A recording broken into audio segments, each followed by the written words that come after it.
tèmi ẹ̀yin olólùfẹ́ ojú tó lé ẹ̀yin olólùfẹ́ Toyin Tomato ṣé wà ṣé dáadáa ni mo bá yín a dẹ̀ kó òjò káàkiri òjò tura ló máa jẹ́ ọlágbára Ọlọ́run.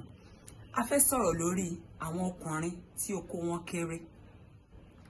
Ẹ má gbàgbé o, nínú ẹ̀yà ara ni oko wà. Oko àti ẹpọ̀n ó wà nínú ẹ̀yà ara, ó wà lábí ọkùnrin. Kẹ́ẹ̀dẹ̀ máa wo iṣẹ́ tí oko kékeré ń ṣe náà ni oko ńlá ń ṣe. Oko kékeré ó ń produce àtọ̀, oko ńlá náà ń produce. Oko kékeré àtọ̀ tó bá jáde ń bẹ̀ ó ń dọmọ. Àtọ̀ tó bá jáde ní oko ńlá náà ń dọmọ. Ẹ̀bùn ni. Àwọn ọkùnrin kan wà oko wọn dàbí oko ẹṣin. Àwọn ọkùnrin kan wà oko wọn dàbí oko pẹ́pẹ́yẹ. Tó wá jẹ́ pé kàtígórì àwọn olóko pẹ́pẹ́yẹ lẹ́yìn wá fọ́ sí. Kò sí róòlù náà ọ̀rọ̀ yín. Ọlọ́run tó dá olóko ẹṣin, òun náà ló dá olóko pẹ́pẹ́yẹ. Àwọn ọ̀nà tí ẹ lè fi lo oko kékeré sínú olólùfẹ́ yín yóò máa dùn. Tó jẹ́ pé ìgbàkígbà tó bá ti rántí yín báyìí ní anywhere tó bá wà báyìí, a máa kan dànsákì sí oko abẹ́ yín. A fẹ́ sọ̀rọ̀ ní lórí. Kí gbogbo ẹ̀yin ọkùnrin olóko kékeré kò sí ìrònú rárá ní ọ̀rọ̀ yín.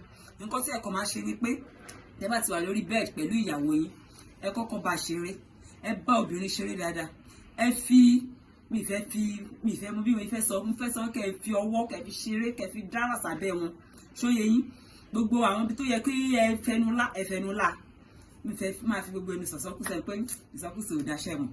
So àwọn ibi tó bá yẹ kẹ́ fẹnu là bí orí ọmú wọn méjèèjì, ẹ fi ọwọ́ fi orí ọmú wọn ṣeré, ẹ fi ahọ́n dábírà sórí ọmú wọn, ẹ fi ahọ́n dábírà sí abẹ́ wọn, ẹ fi ìka àárín ẹ fi dábírà sí abẹ́ wọn. Tíro obìnrin bẹ́ẹ̀ tó bá ètè dámira ṣe mọ̀ tẹ́ ti jẹ́ tó ti tẹ́ lọ́rùn tó ètè dámira tẹ́ ti fọwọ́ dábírà sábẹ́ tó tètè dámira ẹ wá ní pé kó dìde kó lọ clean up pé ó ti wà satisfied láwọn ní aspect kan nìyẹn. Ṣóyè yín so tó bá ti wá lọ clean up tẹ́ bá fẹ́ ẹ́ńtà irú obìnrin yẹn ẹ má jẹ́ kí obìnrin yẹn ya ìtàn.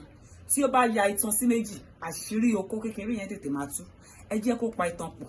Missionary náà ni kẹ́ ṣe o. Tẹ́ bá ṣe missionary ó máa mú ẹsẹ̀ yín, ẹ jẹ́ kí obìnrin yẹn mọ̀ pé ẹ̀yin lè máa lókè, kóbìnrin yẹn hang ẹsẹ̀ yín sí ọrùn yín sí èjìká yín. Tó bá ti wá hang ẹsẹ̀ yín sí èjìká yẹn kó wá fi ẹsẹ̀ kó fi pápọ̀ báyìí. Ẹ̀mọ̀ yín ti wà láàrin. So bẹ́ẹ̀ ṣe wà láàrin yẹn ẹ máa ẹ̀yà kan máa lọ ẹ máa jáde ẹ máa wọlé ẹ máa jáde ẹ máa wọlé tẹ́ ń jáde tẹ́ ń wọlé yẹn ó ti pa kíní pọ̀. Ẹ̀yin tí ẹ bá ní oko kékeré má máa ṣe style tí obìnrin máa ya ìtàn, ẹ má máa ya ìtàn obìnrin bí àwọn òkété tó ń tà ní àwọn òkété yẹn tó ń tà lọ́nà Òṣogbo yẹn rárá. Ẹ kọ́ máa pa ìtàn pọ̀. Tó bá ń pa ìtàn pọ̀ àṣírí oko kékeré yẹn kò ní tètè tú. So tó bá ṣe yẹn ẹ tètè dámira. Tí ẹ bá ti dámira mí ìwà bẹ́ẹ̀ kó yẹn ṣe kéré yín ò ní pé kẹ́ má jack sọ́tún àti sósì o. Ẹ dábẹ̀rù ẹ fi wọ̀ báyìí ṣó ti yé yín. Tó bá yẹ pé obìnrin tó lẹ̀ pa torí àwọn obìnrin tí ànàrà báyìí òbó wa máa ń jìn. Tó yẹ pé obìnrin tó lẹ̀ pa tí ò ní ara ni ẹni pé kó fi pílò kó fi réèzì díẹ̀ sókè. Tó bá ti fi pílò réèzì díẹ̀ sókè kíní yẹn máa ráyè kanlẹ̀. Bó ti ẹ bá kàn ṣe lórí flat kíní tí kò sí nǹkan tó fẹ́ fi réèzì dí sókè ó possible kí ó má kanlẹ̀ dáadáa.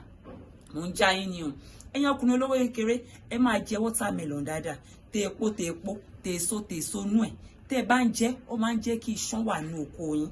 Mo máa ń sọ fún pé ká máa jẹ ọ̀gẹ̀dẹ̀ dúdú kó bá wa sè é pẹ̀lú ẹ̀pà. Tí ẹ bá jẹ ó máa fún oko yín tó kéré yẹn á fún ní agbára débi pé ó máa ṣiṣẹ́ tí oko ńlá gùn ò lè ṣe lábẹ́ obìnrin. Ṣó ti yé yín? Ṣé bí mo ṣe kọ́ yín yẹn ṣó yé yín? Ẹ̀yin olóko kékeré ẹ má ṣe style ìyá ìtàn sí méjì o. Style fún tọ̀pọ̀ ní kẹ́ ẹ máa ṣe o. Ẹ má try cowgirl o. Ẹ̀wọ̀n pé tẹ́ bá try cowgirl obìnrin ló máa lókè so dẹ̀ máa ṣe báyìí. But missionary ni kẹ́ máa so ṣe. Tẹ́ bá ọ̀rá ń ṣe missionary yẹn or kẹ́ máa ṣe doggy back tẹ́ kó máa fẹ̀gbẹ́ sùn. Tó bá ti fẹ̀gbẹ́ sùn ẹ wọlé látẹ̀yìn. Tó bá ti wọlé látẹ̀yìn á pa ìtàn pọ̀. Ẹ má try style tí obìnrin máa yàtọ̀. Style tí obìnrin máa pa tàn pọ̀ òun ni kẹ́ máa try kẹ́ máa ṣe. Ṣé ti gbọ́? Ẹ má worry. Mi ní rí ju lọ lórí program lẹ́yìn. Tí ẹ bá fẹ́ reach mi ẹ kí n sọ phone number mi fún yín because gbẹ̀ tẹ́ ẹ sọ fún ojú tó lé pé phone number Toyin Tomato 08035792122. Ẹ jẹ́ kí n pè sí 08035792122. Ẹ̀yin ọkùnrin olóko kékeré ẹ má ṣe style ìyàtọ̀ style papọ̀ ló dára. Mi ní rí ju lórí program mi ó dàbọ̀.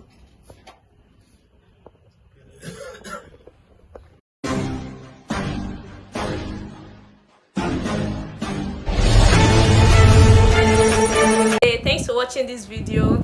Subscribe on our YouTube channel. Subscription is free. You can call us on 0080597807 for your event coverage. Thanks.